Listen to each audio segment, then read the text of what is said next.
जय श्री कृष्ण।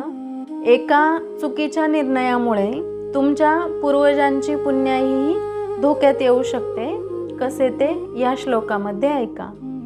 संकरो नरकायैव कुलघ्नानांकुलस्य च पतन्ति पितरो हेशाल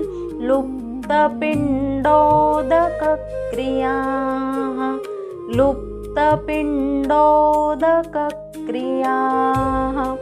भगवद्गीतेतील पहिल्या अध्यायातील 42व्या श्लोकात अर्जुन म्हणाला, वर्णसंकर हा कुळाचा नाश करणाऱ्यांना आणि कुळाला नरकालाच नेतो, कारण श्राद्ध, जलतर्पण इत्यादींना मुकलेले यांचे पितर अधोगतीला जातात।